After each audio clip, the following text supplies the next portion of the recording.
Hello friends, welcome to Meenakshi Sivasankaran ஆன்மீக மற்றும் சாத்வீக சமையல். இன்னைக்கு நம்ம சமையல் என்ன பார்க்க போறோம்னா எலுமிச்சம்பழம் ரசம் பார்க்க போறோம். இது ஒரு வித்தியாசமான ரசம். இதுக்கு புளியே கிடையாது.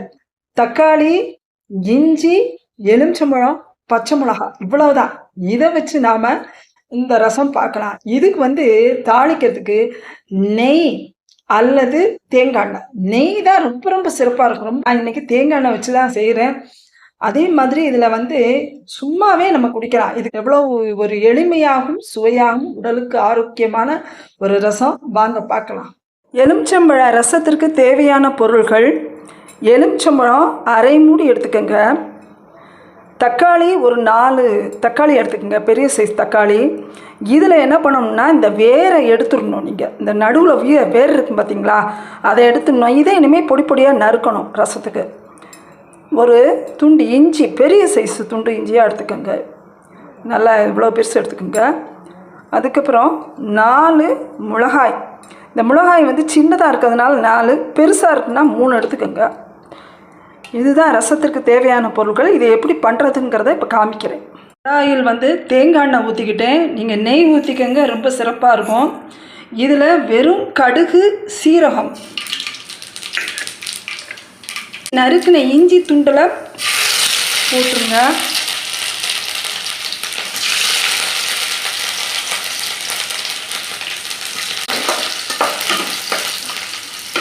அடுத்ததாக பச்சை மிளகாய், அது போட்டு வதக்கிடணும்.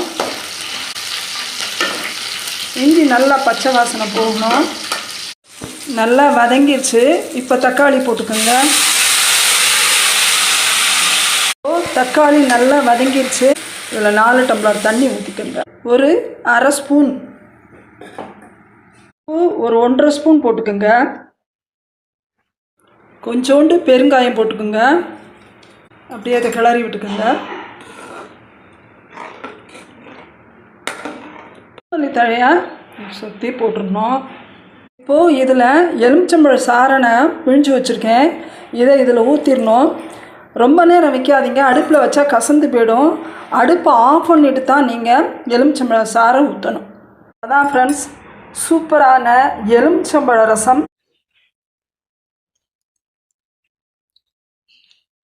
சூப்பருங்க. இந்த எலுமிச்சம்பழம் வாசனை, தக்காளி எல்லாம் பேஞ்சு அருமையாக இருக்குது. இதுக்கு தொட்டுக்கிறதுக்கு நேற்று பிரண்டு துவையல் பண்ணோம் பார்த்தீங்களா, துவையல் சூப்பராக இருக்கும். தேங்காய் துவையல் அருமையாக இருக்கும். கீரை கூட்டு சூப்பராக இருக்கும். அப்புறம் அப்பளம் பொரிச்சு வச்சு